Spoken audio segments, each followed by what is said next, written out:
Hello friends, welcome back to my YouTube channel teaching with Sanjana. आज मैं आपको BEd first semester के subject language across the curriculum के most important question शुद्ध उच्चारण व अशुद्ध उच्चारण के बारे में बताती हूँ। आप किसी भी यूनिवर्सिटी से हैं, आपके लिए ये क्वेश्चन मोस्ट इम्पॉर्टेंट है। तो चलिए इस क्वेश्चन को देखते हैं। शुद्ध उच्चारण व अशुद्ध उच्चारण। तो शुद्ध उच्चारण व अशुद्ध उच्चारण क्या है? तो सबसे पहले उच्चारण के बारे में देखते हैं। उच्चारण से तात्पर्य है कि हमारे मुख से बोलने पर स्वर तंत्रिका से जो ध्वनि निकलती है उसे उच्चारण कहते हैं। हमारे मुख से बोलने पर अपनी जो स्वर तंत्रिका होती है उससे जो ध्वनि निकलती है उसे उच्चारण कहते हैं। ये दो प्रकार के होते हैं, शुद्ध उच्चारण व अशुद्ध उच्चारण। उच्चारण कितने प्रकार के होते हैं? दो प्रकार के, शुद्ध उच्चारण और अशुद्ध उच्चारण। शुद्ध उच्चारण में क्या होता है? मानक के अनुसार। शुद्ध उच्चारण जो है मानक के अनुसार होता है, जैसे राम ने खाना खाया। अशुद्ध उच्चारण जो है वो मानक के विपरीत होता है, जैसे राम ने खाना खाई। तो ये अशुद्ध उच्चारण है और ये शुद्ध उच्चारण है। शुद्ध उच्चारण, अब देखते हैं शुद्ध उच्चारण। तो शुद्ध उच्चारण क्या होता है? शुद्ध उच्चारण का अर्थ मानक उच्चारण से है। मानक में अगर उच्चारण सही होगा तो वह मानक उच्चारण से शुद्ध उच्चारण होता है, जो बोलने और लिखने की दृष्टि से सही माना जाता है। शुद्ध उच्चारण बोलने और लिखने की दृष्टि से सही माना जाता है। क्षेत्रीय उच्चारण भले ही हम प्रयोग करते हैं, परंतु ये हमेशा शुद्ध नहीं होते। उच्चारण केवल ध्वनियों तक सीमित नहीं है, बल्कि शब्दों और वाक्यों के लिए भी महत्वपूर्ण है। शुद्ध उच्चारण और शुद्ध लेखन भाषा की योग्यताओं को प्रभावित करते हैं। एक स्पष्ट उच्चारित वाक्य व्याकरण की अशुद्धियों के बावजूद समझ में आ सकता है। शुद्ध उच्चारण जो है व्याकरण की अशुद्धियों के बावजूद भी समझ आ सकता है, लेकिन अशुद्ध उच्चारण से अर्थ स्पष्ट नहीं होता। अशुद्ध उच्चारण में अर्थ स्पष्ट नहीं होता है। शिक्षकों को वाचन के आधार पर उच्चारण के दोषों को पहचानकर उनमें सुधार करना चाहिए। शिक्षक को क्या करना चाहिए? वाचन के आधार पर उच्चारण के दोषों को पहचानकर उनमें सुधार करना चाहिए, जिससे भाषा का सही ज्ञान संभव हो सके। अब देखते हैं शुद्ध उच्चारण के महत्व। तो शुद्ध उच्चारण के महत्व में पॉइंट्स हैं, जो पॉइंट्स हम देखते हैं। भाषा सीखने में मदद करता है। शुद्ध उच्चारण जो है भाषा सीखने में हमारी मदद करता है। सही उच्चारण से भाषा को समझना और सीखना आसान होता है। गलत उच्चारण से बाधा आ सकती है। शुद्ध उच्चारण से सीखना और समझना आसान होता है, गलत उच्चारण से बाधा आ सकती है। शुद्ध उच्चारण से भाषा मजबूत होती है। शुद्ध उच्चारण लय के साथ उच्चारण होता है। शुद्ध उच्चारण में लय के साथ उच्चारण होता है। अर्थ का अनर्थ नहीं होता। शुद्ध उच्चारण से अर्थ का अर्थ नहीं होता, जैसे शुभकामनाएं। जैसे किसी की कोई अच्छे कार्य में हम उसको शुभकामनाएं दे रहे हैं, तो ये शुद्ध उच्चारण है। और अशुद्ध उच्चारण में क्या हो जाएगा? शुभ काम ना आए, मतलब किसी भी शुभ काम में काम ना आए, तो ये अशुद्ध उच्चारण है, तो अर्थ का अनर्थ हो जाता है। बोलने के लिए सही उच्चारण का होना आवश्यक है। सही उच्चारण के लिए दांत, होंठ और बोलने का तरीका भी महत्वपूर्ण होता है। अगर बचपन से ही उच्चारण की आदत ना हो तो भविष्य में गलत बोलने की आदत बन सकती है। ये शुद्ध उच्चारण था। अब हम अशुद्ध उच्चारण देखते हैं। तो अशुद्ध उच्चारण के कारण, अशुद्ध उच्चारण किन किन कारणों से होती है वो देखते हैं।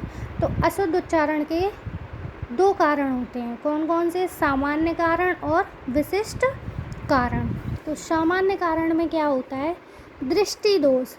जब विद्यार्थी को दृष्टि की परेशानी होती है, मतलब जब विद्यार्थी की आंखें सही नहीं होती या वो शब्दों को अच्छे से देख नहीं पाता, तो उसे दृष्टि की परेशानी होती है, जिसके कारण वह ठीक से देख नहीं पाता। उसमें दृष्टि दोष होता है, इसलिए वह ठीक से नहीं देख पाता और उच्चारण गलत हो जाती है और वह गलत उच्चारण कर लेता है। दूसरा होता है वाणी दोष। वाणी दोष जब विद्यार्थी की वाणी स्पष्ट नहीं होती है, जब विद्यार्थी की वाणी स्पष्ट नहीं होती है, उनकी बोली में थोड़ी तुतलाहट होती है, इस कारण से उच्चारण गलत हो जाता है। थर्ड पॉइंट है असावधानी। कभी कभी विद्यार्थी तेज पुस्तक पढ़ने के कारण उनके उच्चारण में अशुद्धि आ जाती है। जब विद्यार्थी तेज पुस्तक पढ़ते हैं, स्पीड में पढ़ते हैं, जल्दी जल्दी, तो उनके उच्चारण में अशुद्धि आ जाती है। चौथा है छपाई में त्रुटियाँ। पुस्तकों में कभी कभी त्रुटियाँ हो सकती हैं या हो जाती हैं, जिस कारण से उनके उच्चारण अशुद्ध हो जाते हैं। कभी कभी अपनी बुक में भी गलतियाँ छप जाती हैं, जिससे उच्चारण अशुद्ध हो जाता है। कक्षा का तनावपूर्ण वातावरण। कभी कभी कक्षा का तनावपूर्ण वातावरण होने के कारण उसके उच्चारण में अशुद्धियाँ आ जाती हैं। 6 है शिक्षक का कठोर व्यवहार। कभी कभी शिक्षक के कठोर व्यवहार के कारण बच्चा डर के कारण शिक्षक से कोई प्रश्न नहीं कर पाता है। कभी कभी शिक्षक का व्यवहार कठोर होता है, किसी किसी शिक्षक का व्यवहार बहुत कठोर होता है, इसलिए बच्चा डर जाता है और उनसे कोई प्रश्न नहीं पूछ पाता, जिससे बच्चा खुद ही अशुद्ध उच्चारण कर लेता है और अशुद्ध बोलने लगता है।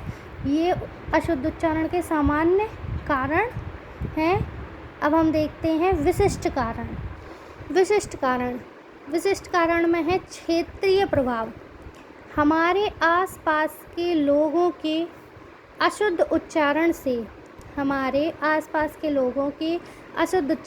हमारे अंदर भी अशुद्ध उच्चारण आ जाते हैं। भौगोलिक प्रभाव। आवाज़ का स्पष्ट ना निकलने से भी अशुद्ध उच्चारण हो जाता है। शारीरिक प्रभाव। कभी कभी विद्यार्थी कंठ, तालु, होंठ में परेशानी के कारण, कभी कभी विद्यार्थियों के कंठ, तालु, होंठ में परेशानी होती है, इस कारण से वह स्पष्ट रूप से नहीं बोल पाते हैं और उनका उच्चारण में अशुद्धि आ जाती है। 4th हेडिंग है भय का प्रभाव। कभी कभी बच्चे संकोच और भय के कारण अशुद्ध उच्चारण कर लेते हैं। कभी कभी विद्यार्थियों में संकोच रहता है कि हम टीचर से नहीं पूछ पा रहे, या भय रहता है टीचर का, इस वजह से वह टीचर से नहीं पूछते हैं और अशुद्ध उच्चारण कर लेते हैं। 5th है अक्षर और मात्राओं का ज्ञान ना होना। अक्षर और मात्राओं के गलत ज्ञान के कारण भी उच्चारण में अशुद्धियाँ आ सकती हैं या आ जाती हैं। अगर बच्चों को मात्राओं, अक्षरों का ज्ञान नहीं होता है सही तरीके से, तो उनके उच्चारण में अशुद्धि आ जाती है। 6 है अशुद्ध उच्चारण करने वाले व्यक्ति के साथ संपर्क। अशुद्ध उच्चारण करने वाले व्यक्ति के साथ रहने पर भी उनके उच्चारण में अशुद्धता आ जाती है।